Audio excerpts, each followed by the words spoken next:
अस्सलाम वालेकुम। आज 3 बजे में खुश आमदीद कहेंगे। मैं हूँ मोनिस रजा और मैं हूँ आपके साथ मिसबा लगारी। हेडलाइंस आपने मुलाहिजा की। बुलेटिन में सबसे पहले बात वज़ीर आज़म इमरान खान के मिडल ईस्ट आई को दिए गए इंटरव्यू की। वज़ीर आज़म इमरान खान ने दुनिया पर वाज़ेह कर दिया कि अफगानिस्तान में दाइश से छुटकारा हासिल करना है तो तालिबान वाहिद ऑप्शन है। तालिबान ने यकीन दिलाया है कि वो अपनी सरजमीन किसी के खिलाफ इस्तेमाल नहीं होने देंगे। दुनिया उन्हें मजबूर करने के बजाय वक्त दे, तालिबान की हुकूमत को तस्लीम करे। मुस्तहकम अफगानिस्तान पूरे खित्ते के लिए अहम है। अमरीका को भी अफगानिस्तान की बहाली के लिए किरदार अदा करना होगा। वाज़ेह कर दिया, पाकिस्तान अब मजीद किसी जंग का हिस्सा नहीं बनेगा।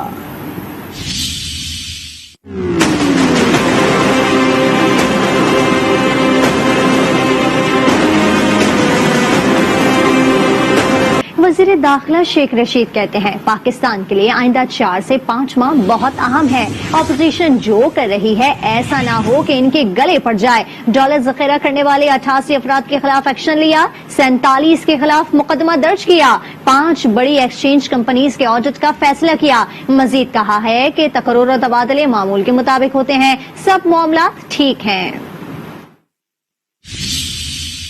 पाकिस्तान अपनी जिंदगी के हसास तरीन 3-4 महीनों से गुजर रहा है और पीडीएम सियासी तौर पर जो भी फैसला करने जा रही है वो इस खित्ते के हालात को सामने रखे। इलेक्शन में 20-22 महीने रह गए हैं और आखिरी 6 महीने वैसे निकाल दें और अब वो जो कुछ करने जा रहे हैं ये ना हो कि उनके गले पड़ जाए। जो होल्डिंग कर रहे हैं डॉलर्स की 87 आदमी जो हैं, 88 आदमी हमने अरेस्ट किए हैं और 10-12 और उठाएंगे और 5 बड़ी कंपनियों की ऑडिट करने का फैसला किया। सुप्रीम कोर्ट ने मुलाजमीन की बरतरफी फैसले में नजरसानी दरखास्तों पर खुसूसी बेंच तश्कील दे दिया।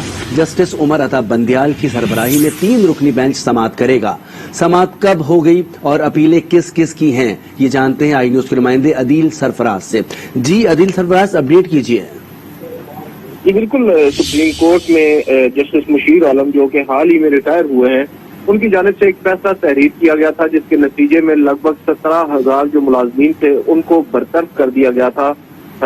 जो मुख्तलिफ सर्विसेज, मुख्तलिफ जो इदारे थे उनमें से। उसके बाद अब उस फैसले को जो दरख्वास्त गुजार है उन्होंने सुप्रीम कोर्ट में नजरसानी दरख्वास्तों की सूरत में चैलेंज कर रखा है और हुकूमत यानी कि वफाकी हुकूमत ने भी एस्टैब्लिशमेंट डिवीजन के जरिए इस फैसले को सुप्रीम कोर्ट में चैलेंज किया है। अटॉर्नी जनरल ने एक दरख्वास्त सुप्रीम कोर्ट में दायर की है जिसको अब समाअत के लिए अदालत ने मुकर्रर कर दिया है। एक खसूसी bench chief justice of Pakistan ने तश्कील दिया है। जस्टिस उमर अता बंदियाल की सरबराही में ये 3 रुकनी खसूसी बेंच अब 14 तारीख को यानी कि जुमरात के रोज इन नजरसानी दरख्वास्तों पर समाअत करेगा। जस्टिस काजी अमीन और जस्टिस अमीनुद्दीन भी इस खसूसी बेंच का हिस्सा होंगे। बहुत शुक्रिया अदील सरफराज।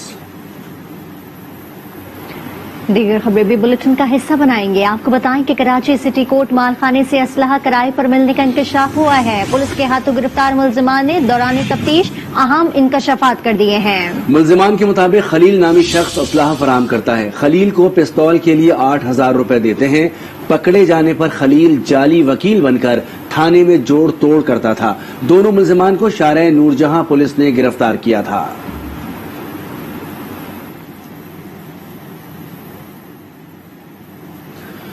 और अभी आपको बताएं, महकमा दाखिला सिंध ने 12 रबीउल अव्वल पर मोटरसाइकिल की डबल सवारी पर पाबंदी आयद कर दी है।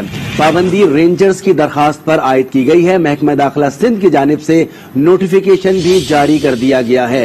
अहम खबर एक मरतबा फिर आपको बताएंगे, सिंध हुकूमत ने महकमा दाखिला सिंध ने 12 रबीउल अव्वल पर मोटरसाइकिल की डबल सवारी पर पाबंदी आयद कर दी है। पाबंदी रेंजर्स की दरखास्त पर आयद की गई है। महकमा दाखिला सिंध की जानिब से नोटिफिकेशन जारी कर दिया गया।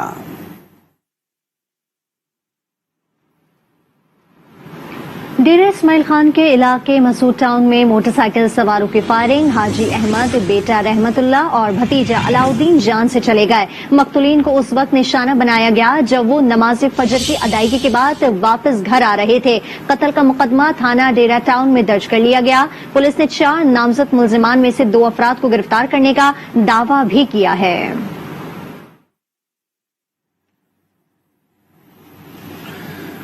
لاہور کی سڑکوں پر قاتل دندنانے لگے. سفاق قاتلوں نے 24 گھنٹے میں 9 افراد کو زندگی سے محروم کر دیا.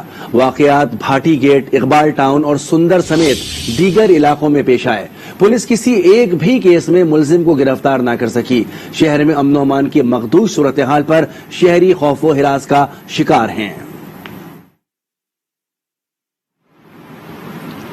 سعدآباد میں ڈاکوؤں کی فائرنگ سے جاں بحق 9 افراد سپرد خاک. نماز جنازہ میں سینکڑوں افراد نے شرکت کی اور اس موقع پر سیکیورٹی کے سخت انتظامات کیے گئے تھے. جاں بحق ہونے والوں میں 8 افراد کا تعلق ایک ہی خاندان سے تھا. واقعے کے باعث علاقے کی فضا سوگوار ہے. پولیس کی جانب سے تحقیقات جاری ہے لیکن اب تک کوئی گرفتاری عمل میں نہ آ سکی. D S P, S H O اور چوکی انچارج معطل کر دیا گیا ہے. سپریم کورٹ میں نور مقدم کیس کے مرکزی ملزم ظاہر جعفر کے والدین کی درخواست ضمانت پر سماعت. جسٹس عمر عطا بندیال نے ریمارکس دیے. اسلام آباد ہائی کورٹ کے فیصلے میں عصمت جعفر کا ذکر ہی موجود نہیں. ملزمان کے وکیل خواجہ حارث نے موقف اپنایا. قتل کا مقدمہ ظاہر جعفر پر ہے. قتل کے وقت والدین کراچی میں تھے. اب تک فورینسک رپورٹس بھی نہیں ملی. 2 ماہ میں ٹرائل مکمل کرنے کے حکم سے شفاف ٹرائل کا حق متاثر ہوگا. جسٹس عمر عطا بندیال کا کہنا تھا کہ شفاف ٹرائل کا حق لازمی ہے. مقدمہ نمٹانے میں تاخیر سے اضطراب بڑھتا ہے. عدالت نے آئندہ سماعت پر استغاثہ کو عصمت ذاکر کی حد تک شواہد پیش کرنے کی ہدایت کرتے ہوئے سماعت 18 اکتوبر تک ملتوی کر دی.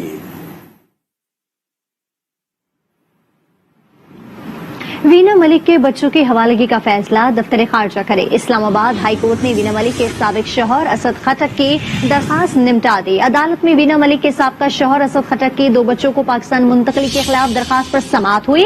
درخواست گزار نے موقف اپنایا ہے کہ دبئی عدالت کے حکم کے باوجود وینا ملک نے بچوں کو پاکستان منتقل کیا, جس پر چیف جسٹس اطہر من اللہ نے احکامات جاری کرتے ہوئے کہا کہ متعلقہ وزارت فریقین کو سن کر درخواست کا فیصلہ کرے.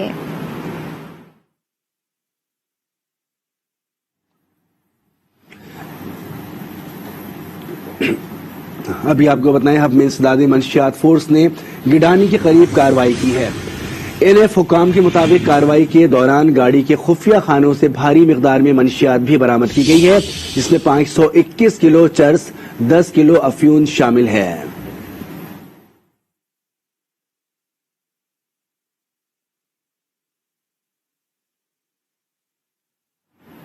اور اب بات محسن پاکستان کی. تو محسن پاکستان کے انتقال پر قوم سوگوار ہے. ملک بھر کے تمام سرکاری عمارتوں پر قومی پرچم سرنگو ہے. عقیدت احصال ثواب اور فاتحہ خوانی کے لیے شہری اسلام آباد میں ان کی رہائش گاہ پر پہنچ رہے ہیں. فیصل مسجد میں دعائیہ تقریب کا انعقاد بھی کیا گیا. محسن پاکستان کا قومی پرچم سرنگوں، رہائش گاہ پر سوگواران کی آمد. جوہری پروگرام کے موجد ڈاکٹر عبدالقدیر خان کے انتقال پر ملک بھر میں سوگ منایا جا رہا ہے. تمام سرکاری عمارتوں پر قومی پرچم سرنگوں ہیں. اسلام آباد میں ان کی رہائش گاہ پر بھی سوگواران کی آمد کا سلسلہ جاری ہے. غم گساروں کا کہنا ہے کہ محسن پاکستان کی خدمات کے سامنے الفاظ نہیں. انہوں نے پاکستان کو محفوظ کیا. پاکستان کے لیے ان کی جو گراں قدر خدمات ہیں وہ ہمیشہ یاد رکھی جائیں گی. قدیر صاحب ایک عظیم انسان بہت اچھے کام کیے. ایٹمی قوت پاکستان کو بنایا. یہ صرف اور صرف ڈاکٹر عبدالقدیر خان کی ہی وجہ سے تھا سارا کچھ جو آج ہم سکھ کا سانس لے رہے ہیں. ڈاکٹر عبدالقدیر خان کے سال ثواب کے لیے فیصل مسجد میں دعائیہ تقریب منعقد ہوئی جس میں شہریوں نے بڑی تعداد میں شرکت کی. ڈاکٹر عبدالقدیر خان نے وزیر اعلیٰ سندھ کو جو خط لکھا وہ پڑھ کر لرزہ طاری ہو گیا. بیماری کے دوران وزیر اعظم اور دیگر وزراء نے پوچھا تک نہیں. وزیر اطلاع سندھ سعید غنی کا تقریب سے خطاب. کہا حکام کو ان کی قبر پر کھڑے ہو کر میڈیا کے سامنے معافی مانگنی چاہیے. مجھے لرزہ طاری ہو گیا جب یہ خط میں نے پڑھا کہ ڈاکٹر عبدالقدیر خان جیسا ایک بڑا آدمی جس نے پاکستان کے دفاع کو ناقابل تسخیر بنایا، وہ شخص جس کی ہمیں بہت خدمت کرنی چاہیے تھی، اس کا بہت خیال رکھنا چاہیے تھا، اس کے علاج معالجے پہ خیال رکھنا چاہیے تھا، اس کی مزاج پرسی کے لیے مستقل لوگوں کا رابطہ رہنا چاہیے تھا، اس سے بیماری کے دنوں میں کسی چیف منسٹر نے، پرائم منسٹر نے، پریزیڈنٹ نے جو ہے اس کا حال نہیں پوچھا. ڈاکٹر عبدالقدیر خان کی قبر پر کھڑے ہو کر मीडिया के सामने इन सबको माफी मांगनी चाहिए। 2009 में जब वो आजाद भी हुए, इस थोड़े बहुत आजादी उनको मिली, जिसमें उन्होंने कहा कि मुझे जो आजादी मिली है उसमें सदर आसिफ अली जरदारी जो उस वक्त सदर थे और उस वक्त के जो वजीर दाखिला थे रहमान मलिक साहब, उनका किरदार था। पाकिस्तान मुस्लिम लीग नून के रहनुमा और रुकने कौमी असेंबली परवेज मलिक लाहौर में इंतकाल कर गए। उन्हें दिल का दौरे के बाइस अस्पताल मुंतकिल किया गया, लेकिन वो जावर ना हो सके। पाकिस्तान मुस्लिम लीग नून के रहनुमा रुकन कौमी असम्बली परवेज मलिक तवील अरसा से अलील थे। ताहम आज सुबह दिल के दौरे के बायस उन्हें लाहौर के निजी अस्पताल मुंतकिल किया गया, जहां वो जांबर न हो सके। उनकी उम्र 73 वर्ष थी। परवेज मलिक 1997 में पहली बार लाहौर से रुकन कौमी असम्बली मुंतखब हुए। 2018 तक उन्होंने 5 बार कौमी असम्बली की निशिस्त पर कामयाबी हासिल की। वो शाहिद खाकान अब्बासी के दौरे हुकूमत में वजीर कॉमर्स एंड टेक्सटाइल भी रहे। परवेज मलिक जस्टिस रिटायर्ड अब्दुल कयूम और मारूफ तिब्बी माहिर डॉक्टर जावेद अकरम के भाई थे। मरहूम के साहबजादे अली परवेज मलिक और एहलिया शाइस्ता परवेज मलिक भी रुकन कौमी असम्बली हैं। मुस्लिम लीग नून के कायद नवाज शरीफ, पार्टी सदर शहबाज शरीफ और दीगर रहनुमाओं ने परवेज मलिक की वफात पर गहरे दुख का इजहार किया। मरहूम की नमाज जनाजा लाहौर में अदा की जाएगी। खबर दें कि पाकिस्तान स्टॉक एक्सचेंज में मंदी की लहर देखी जा रही है। कारोबार के दौरान 100 इंडेक्स में 700 पॉइंट कमी हुई। इंडेक्स 44,000 की सतह से नीचे आ गया। कारोबार के दौरान 100 इंडेक्स 43,776 पॉइंट्स पर आ गया है। आपको एक बार फिर बताते चलें कि पाकिस्तान स्टॉक एक्सचेंज में मंदी की लहर देखी जा रही है। कारोबार के दौरान 100 इंडेक्स में 700 पॉइंट्स कमी हुई है। 100 इंडेक्स से 43,776 पॉइंट्स पर आ गया। खबरें और भी शामिल करेंगे, लेकिन ब्रेक के बाद आप देखते रहिए।